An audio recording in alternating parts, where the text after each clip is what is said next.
Tu as envie de bâtir une conciergerie à succès? Tu es au bon endroit. Je m'appelle Vanessa Guérin. Chaque semaine, retrouve-moi pour parler conciergerie, location courte durée, entrepreneuriat et même quelques anecdotes. En solo ou accompagné, apprends les meilleures stratégies qui vont te permettre de vivre pleinement de ta conciergerie sans sacrifier ton temps. Bon épisode! Bonjour à tous, bienvenue dans un nouvel épisode de la Conciergerie Podcast. Aujourd'hui, on va parler d'arrivée autonome et j'ai le plaisir d'interviewer Audrey Vessette qui est la directrice de Kinest France et Italie. Elle vous expliquera plus en détail son poste parce que je ne suis pas sûre d'avoir tout compris. Donc je vous laisse écouter notre discussion et je vous retrouve à la fin. Bonne écoute! Bonjour à tous, bienvenue dans ce nouvel épisode. Aujourd'hui, on va parler d'arrivée autonome. C'est vrai que c'est un sujet assez important, surtout si on veut se développer. On ne peut pas toujours faire l'arrivée physique. J'ai le plaisir d'accueillir aujourd'hui Audrey Vessette qui travaille chez Kinest et elle va nous dire exactement ce qu'elle fait chez Kinest. Alors, elle m'a dit qu'elle était Country Manager France et Italie. Bienvenue Audrey, je te laisse justement présenter ton poste et ce que c'est Kinest. Bonjour Vanessa, merci beaucoup pour ton invitation. Mon poste, c'est littéralement la direction de la filiale française. Donc pour recentrer, Kinest, c'est une entreprise qui fait de la gestion de clés. Donc on va signer en fait des commerces partenaires, des commerces de proximité pour que les gérants d'appartements de toutes sortes puissent aller déposer leurs clés dans ces commerces pour que leurs locataires aillent les récupérer. Et donc, mon rôle chez Kinest, c'est de gérer le marché français, gérer le bureau français, puisqu'on a une filiale avec un bureau en France à Paris. Et récemment, ça fait maintenant moins d'un an, on a repris la direction de l'Italie que je gère depuis la France. Ok. Donc, tu parlais de remise des clés, en fait, des propriétaires qui donnent leurs clés à des commerces. Ça marche aussi pour les conciergeries? Ça marche pour tout le monde. Notre service, en fait, a été construit sur la base de l'expérience de nos cofondateurs au niveau Airbnb. C'est-à-dire que tous les deux étaient hôtes Airbnb. Marc, plus précisément, avait en fait un appartement à lui qu'il mettait sur Airbnb. Et il avait ce souci de devoir donner les clés aux locataires puisque il voulait proposer un service où les locataires pouvaient venir chercher leurs clés plus ou moins à n'importe quelle heure. Alors, pas forcément 24/24, mais avec une amplitude horaire la plus large possible pour apporter la meilleure expérience voyageur. C'était pas toujours possible parce qu'il travaillait, il avait autre chose à faire et donc il laissait ses clés au café en bas du Airbnb. Et c'est comme ça qu'il s'est dit, c'est peut-être une opportunité puisqu'on a des relais colis pour gérer la réception de colis quand on n'est pas là pour accueillir le livreur. Il y a peut-être quelque chose à faire. Le système a été vraiment construit sur la base des propriétaires Airbnb, quels étaient leurs besoins. Et donc, quand on parle propriétaire et appartement, on parle forcément conciergerie, puisqu'on a beaucoup de conciergeries en France et à l'étranger qui gèrent les appartements pour les proprios. Donc oui, bien sûr, les conciergeries, bien au contraire, sont plus que bienvenues pour utiliser notre service. C'est même pour elles que le service a été conçu. Ok. Et Kinest, ça existe depuis quand? Depuis 2016, c'est une entreprise qui a été créée en 2016 à Londres et donc la filiale française a été créée en 2019. Donc ça va faire 7 ans là en juin que l'entreprise a été créée et depuis ça a évolué puisqu'on cherche forcément à diversifier un peu le type de clients que l'on va avoir et donc on va parler à différents types de conciergerie en fonction de leurs différents besoins. Du coup, vos clients principaux, ça reste les conciergeries ou les propriétaires? Aujourd'hui, on est plus sur du B2B, donc forcément les conciergeries. Pourquoi? Parce qu'en fait, on a constaté que c'était forcément elles qui allaient avoir le plus de besoins, puisqu'on parle expérience voyageur, mais on va aussi parler agent de ménage, on va parler photographe parfois pour prendre les photos, on peut parler électricien, intervention de différents types de prestataires. Et donc, les conciergeries vont avoir ces difficultés de comment est-ce qu'on donne les clés à tous ces prestataires, à toutes ces personnes qui ont besoin d'entrer dans l'appartement. Et donc, c'est pour ça qu'on a le service en place aujourd'hui. Les conciergeries vont avoir différents types d'usages, soit le voyageur, soit les différents prestataires, soit les deux. Ah oui, des fois, ça peut être en fait le prestataire qui va faire l'accueil, qui va chercher les clés dans le commerce. Exactement. On a Mm. des entreprises qui veulent garder un accueil physique pour ce côté, voilà, welcome, montrer aux voyageurs les différents services qu'il y a dans l'appartement. Mais pour éviter justement que l'agent se rende d'abord dans le bureau, puis aille ouvrir la porte aux voyageurs, le rendez-vous est donné à côté du logement. La récupération de la clé se passe dans le commerce à côté du logement. Et comme ça permet d'optimiser en fait le temps de, voilà, permettre par exemple à cet agent de faire plus d'accueil puisqu'il n'a pas besoin d'à chaque fois revenir au bureau pour récupérer les clés. Oui, d'accord, je vois. Le sujet aujourd'hui de cet épisode, c'est l'arrivée autonome. Sur le podcast de la conciergerie, on aime bien parler organisation et surtout gain de temps. Mhm. Est-ce que c'est une vraie solution, l'arrivée autonome, pour gagner en temps? Bien sûr, c'est exactement ce qu'on disait juste avant, c'est-à-dire que l'arrivée autonome, ça évite de devoir mandater quelqu'un pour ouvrir une porte. Ouvrir une porte, voilà, devoir payer quelqu'un d'externe ou envoyer un employé interne à l'entreprise juste pour ouvrir la porte, c'est ce que nous, en tout cas, on va considérer comme une perte de temps, puisque un employé qui a probablement autre chose à faire, qui se déplace juste pour ouvrir une porte, il faut compter le temps de déplacement. Ensuite, il faut compter l'attente du voyageur, parce que même si on donne rendez-vous au voyageur à 16 heures pile, Ils peut-être que le sont jamais à voyageur l'heure. sera pas, mais voilà, il y a quand même un gros risque que le voyageur soit pas à l'heure. Juste pour ouvrir une porte, c'est quand même extrêmement dommage. Après, il y a le temps de retour. Voilà, le but, c'est que la conciergerie puisse en effet se recentrer sur ses activités principales. Et l'activité principale, ça va être signer des nouveaux logements. Ça permet de faire rentrer plus de chiffre d'affaires dès l'instant où on signe des nouveaux logements. Ensuite, proposer aux voyageurs une arrivée flexible parce que le voyageur aussi, il a peut-être pas envie d'attendre sur place que quelqu'un se déplace pour lui ouvrir la porte.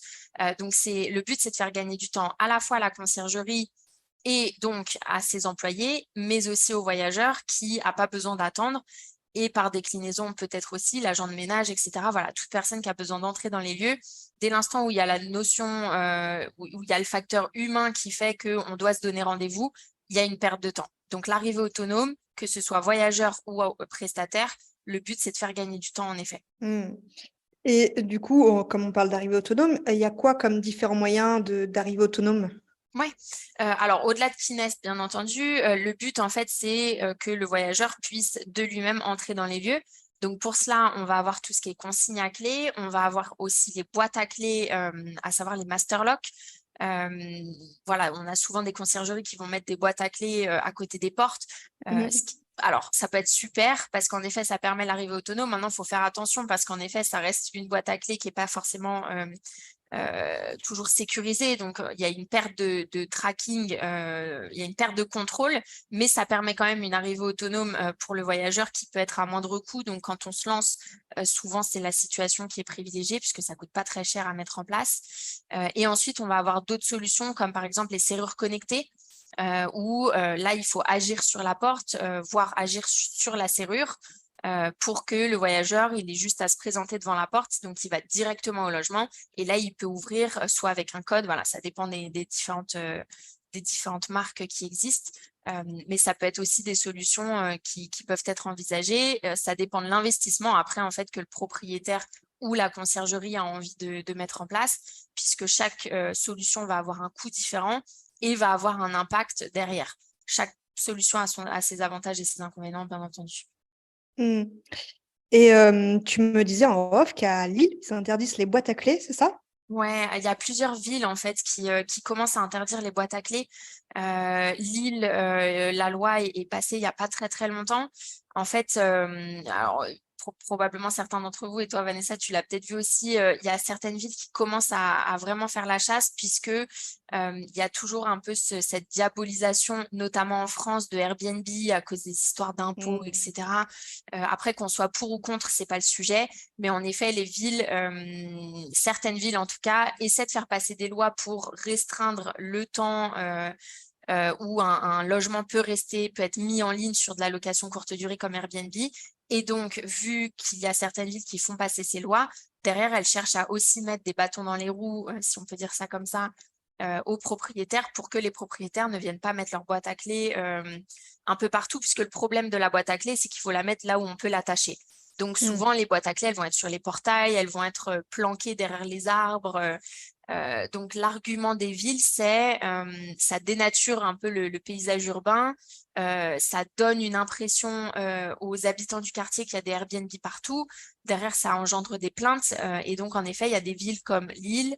Il y a Biarritz aussi qui a fait un gros scandale il y a 2 ans où je crois que le maire avait pris un outil pour venir faire sauter la boîte à clés d'un propriétaire sur un portail. Ça avait fait les Ah gros oui, titres des journaux. Oui, ça a oui, c'est été loin. médiatisé, c'est vraiment médiatisé. Donc voilà, on a des villes comme Lille, en effet, qui commencent à interdire les boîtes à clés. Et malheureusement, Kinest va pouvoir profiter, on va dire, de ces lois. C'est rare qu'on puisse dire ça, mais dans le sens Mm. où c'est là où on peut mettre en avant le fait qu'avec nous, il n'y a pas le sujet de devoir installer quoi que ce soit sur le portail. Mais bon, c'est vrai que oui, on a des villes qui vont forcer un peu là-dessus. Mais d'ailleurs, vu qu'on utilise les commerces avec Kinest, est-ce qu'il n'y a pas un problème d'horaire sur les commerces? Ça peut, bien sûr, c'est des commerces de proximité. Maintenant, Kinest a une politique de commerces qui vont être ouverts 7 sur 7, 7 jours sur 7. Donc, en fait, on ne va pas signer des commerces qui ne sont pas ouverts le dimanche après-midi. On cherche des commerces qui ont des amplitudes horaires les plus larges possibles. Donc, notre minimum, c'est 8h, 22h, voire plus si on peut faire plus. On a parfois des commerces qui vont jusqu'à 2h, 3h du matin. Donc, ça permet des accueils qui sont nocturnes et sur une amplitude horaire la plus large possible. Quand on y arrive aussi, on signe des hôtels pour proposer du 24 sur 24. Donc, en fait, pour vraiment pallier à cette notion d'horaire, on va avoir une politique extrêmement stricte sur les commerces qu'on signe en partenaire. D'accord, je vois, oui. Tu dirais que c'est quoi les avantages et les inconvénients de proposer une arrivée autonome?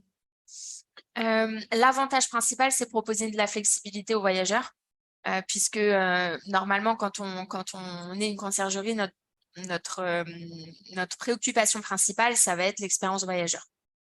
Récemment, d'ailleurs, j'ai eu quelqu'un au téléphone qui me disait on se rend compte qu'on va avoir besoin de proposer des arrivées autonomes puisque c'était une conciergerie qui était focus sur les welcomers et le but, c'était de proposer la meilleure expérience voyageur possible. Et voilà, avec un welcomer, c'était cool parce que accueil physique, possibilité de présenter l'appartement, sauf que besoin pour le voyageur d'attendre le welcomer si le welcomer n'était pas là. Et les voyageurs n'ont pas tous envie de venir discuter avec quelqu'un quand ils arrivent. Il y en a qui sont fatigués, ils veulent juste poser leur valise, faire une sieste. Donc, le but, c'est de proposer de la flexibilité aux voyageurs. C'est-à-dire que arriver autonome veut forcément dire le voyageur arrive quand il veut, sans avoir de contraintes pour signaler son heure. S'il a donné une heure, mais qu'il arrive en retard, il doit rappeler la conciergerie. S'il n'arrive pas à joindre la conciergerie, ça lui génère un stress. Donc, le but, c'est vraiment de proposer une expérience voyageur avec de la flexibilité. Ça, c'est vraiment l'argument principal. Le deuxième argument, cette fois-ci pour la conciergerie, c'est la même chose, la flexibilité pour que la conciergerie puisse vraiment se recentrer sur ses activités principales sans avoir à se prendre la tête du comment est-ce que je donne la clé à mon voyageur. Et au-delà de ça, le but, c'est que la conciergerie puisse quand même garder le contrôle. Donc, qu'elle reste une tour de contrôle, à savoir, j'envoie mes voyageurs, j'envoie mes agents de ménage, mais derrière, je sais exactement qui a récupéré la clé et quand, avec n'importe quelle solution, puisqu'avec les serrures connectées, c'est exactement la même chose, hein. Voilà, la conciergerie garde le contrôle, elle sait quand est-ce que la porte a été ouverte. Donc, le but, c'est ça, c'est à la fois optimiser ses coûts, puisque on peut réduire les coûts dès l'instant où on n'a pas forcément d'employé, que ce soit un employé interne ou un prestat externe, optimiser les coûts tout en restant flexible. Et les inconvénients, pour continuer sur la deuxième partie de ta question, l'inconvénient de l'arrivée autonome, c'est qu'on ne rencontre pas forcément le voyageur. Donc, en fonction du type d'appartement que l'on peut avoir, du type de bien qu'on peut avoir, ça peut toujours être bien de pouvoir discuter avec le voyageur pour s'assurer de son sérieux, par exemple. C'est vrai que l'arrivée autonome enlève ce check, on va dire, que l'on peut avoir avec les voyageurs. Et on va dire que c'est souvent le frein principal qui ressort sur l'arrivée autonome. De notre côté, on y voit Mm. forcément plus d'avantages que d'inconvénients. Oui, c'est sûr qu'il y a quand même plus d'avantages, heureusement. Ouais. Mais du coup, il y a peut-être une barrière. Alors, je sais que de mon côté, ça a été une barrière, il fut un temps, ça ne l'est plus maintenant, Mhm. mais pour faire accepter l'arrivée autonome aux propriétaires. Oui. Quel Compliqué, type de non? barrière? Alors, Ouais. ça va dépendre des propriétaires. Je pense que ça dépend aussi de leurs habitudes. C'est-à-dire qu'un propriétaire qui se lance sur de la location courte durée, dès l'instant où il n'a pas connu d'autres solutions avec, par exemple, un accueil physique, le propriétaire va pas forcément se poser la question. C'est-à-dire qu'on va lui proposer plusieurs solutions et lui va regarder celle qui l'intéresse le plus selon différentes raisons, hein. Ça peut être une question de coût, ça peut être une question du type d'expérience qu'il veut proposer. Donc, je pense qu'il faut distinguer les propriétaires qui avaient l'habitude de gérer avec une arrivée physique et les nouveaux propriétaires qui ne se sont pas forcément posé la question. Eux sont en général beaucoup plus simples à convaincre puisque si on leur dit regarde, ça te permet de la flexibilité, ça ne te coûtera pas trop cher, en général, ça leur convient. Oui, Les c'est anciens surtout ça. proprios qu'on doit switcher du arriver avec Welcomer ou une autre solution et où il faut changer la solution, en général, il faut les convaincre et c'est là où c'est le travail de la conciergerie. Souvent, le sujet, c'est arriver à comparer ce que ça coûte versus l'apport que ça peut procurer. Et si on regarde sur le long terme, et c'est là où il faut faire comprendre aux propriétaires que sur le long terme, la rentabilité va être toujours plus importante avec une arrivée autonome, c'est que, en effet, quelle que soit la solution adoptée, serrure connectée, boîte à clé ou Kinest avec les consignes dans les commerces, oui, ça reste un service en plus à payer. Mais ce service, il aurait été payé quoi qu'il arrive dans leur charge avec un welcomer. Donc, maintenant, laquelle va être la plus adaptée au logement? Est-ce que ça va être une serrure connectée parce qu'on peut toucher à la porte et qu'on a envie d'investir, parce qu'on veut montrer un logement digital? En fait, c'est ça qu'il faut regarder. Quand on est un propriétaire, il faut regarder quelle image je veux renvoyer. La serrure connectée, c'est bien parce que ça montre un appartement tech, le voyageur arrive directement, c'est sympa. Kinest ou boîte à clé, on peut mettre les deux un peu dans le même panier. C'est bien parce qu'il y a une forme voilà, d'autonomie et c'est accessible à tous. N'importe quelle personne peut récupérer sa clé sans que ce soit trop complexe et donc sans la notion de digital.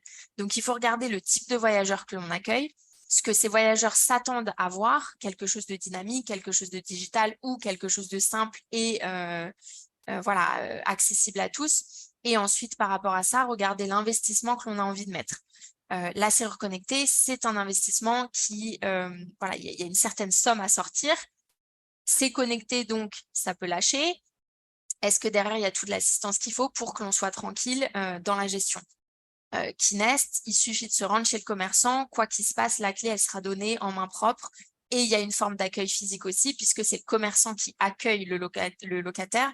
Donc, ça permet aussi un intermédiaire avec le voyageur que l'on n'aurait pas avec une boîte à clé ou avec une serrure connectée. Donc, pour moi, pour convaincre le propriétaire, c'est toujours une question de qu'est-ce qu'il veut et ensuite adresser le bon sujet au bon moment. Est-ce qu'il a les sous pour une serrure connectée?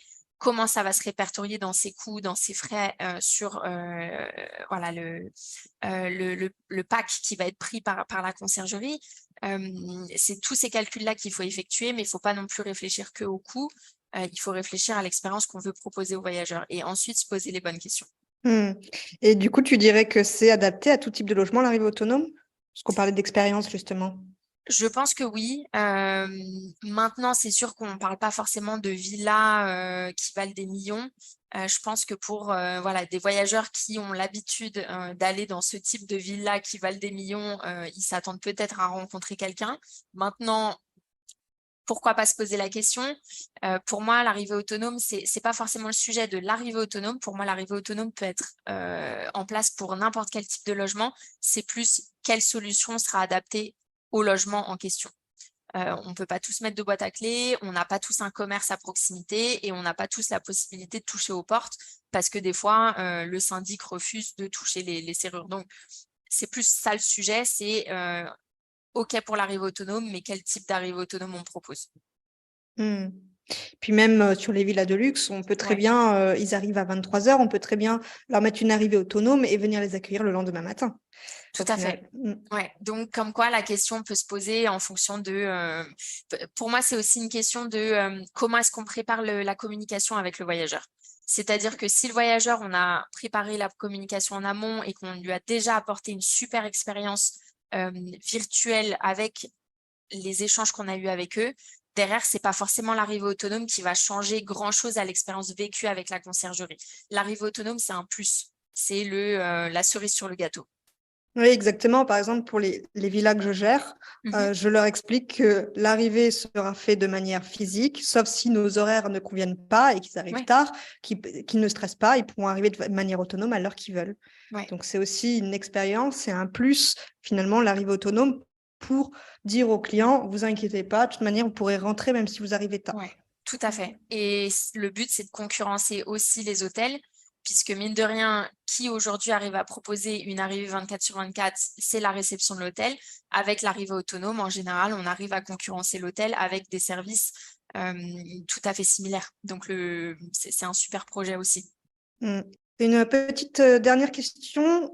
Tu dirais que les voyageurs ont changé leur a priori ou leur façon d'utiliser ces dernières années l'arrivée autonome? Oui, on a eu des retours de clients par rapport à ça, notamment suite au Covid. En fait, pendant le Covid, forcément, alors il y avait moins de voyages, hein, donc il y avait forcément moins d'arrivées tout Mm, court. c'est sûr. Mais c'est vrai que pendant le Covid, il y avait un sujet où on essayait d'éviter les contacts humains le plus possible, malheureusement pour ne pas se transmettre le virus.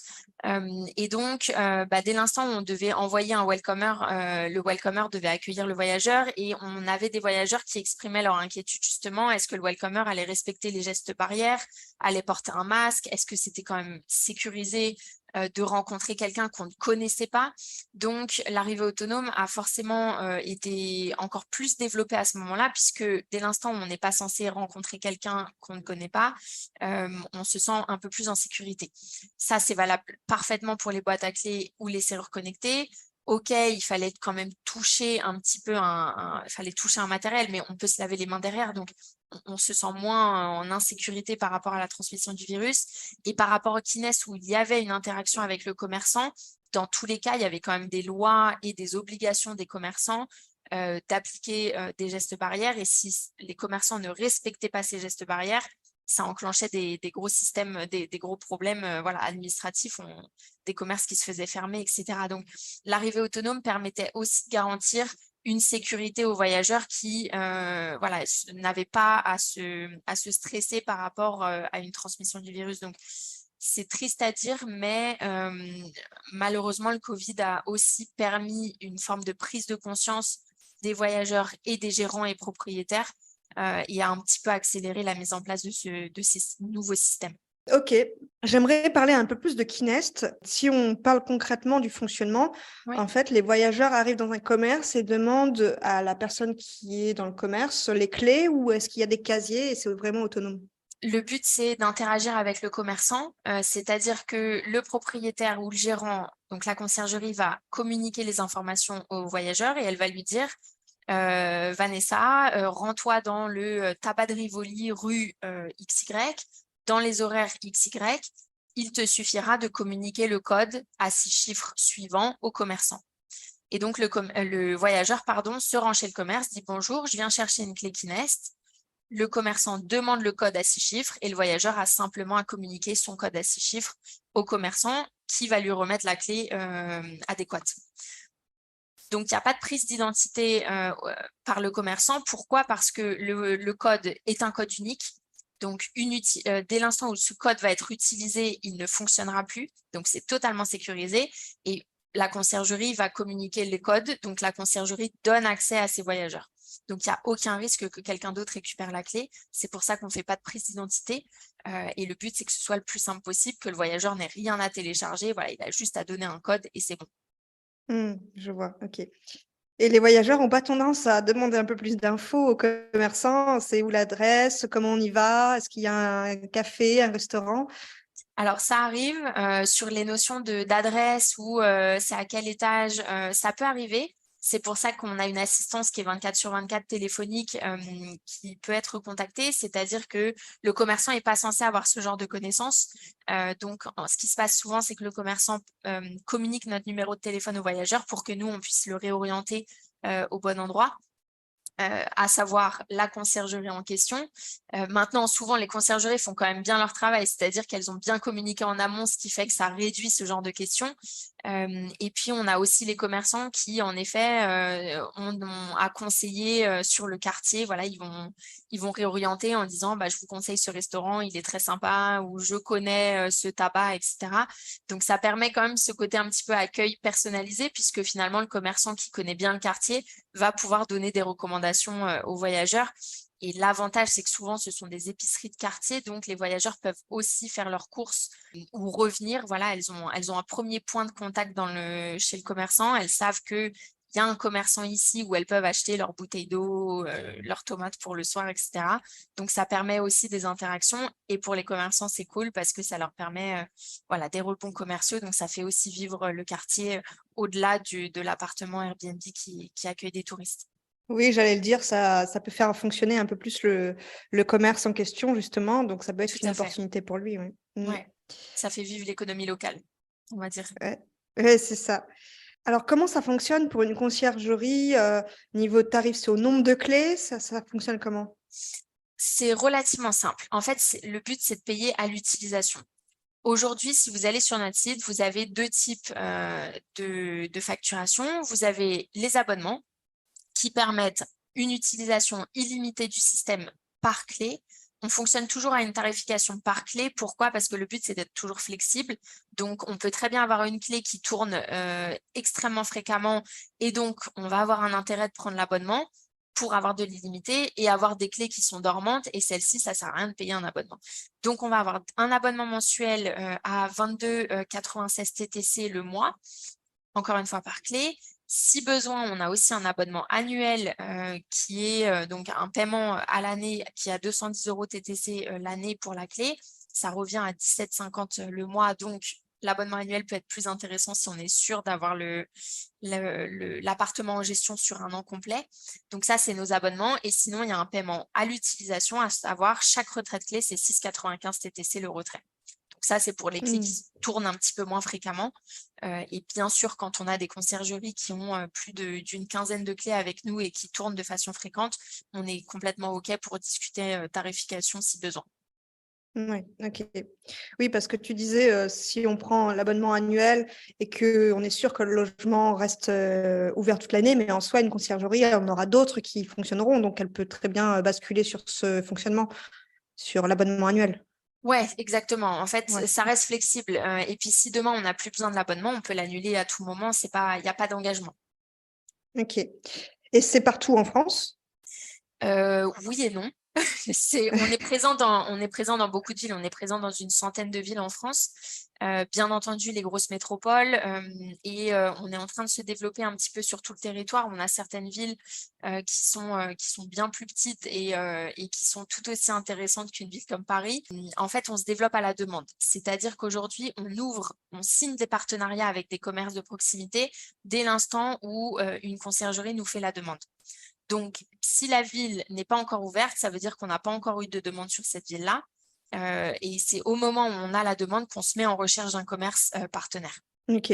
Il faut pas un nombre de logements défini pour que vous ouvriez la ville? Pas d'obligation de volume.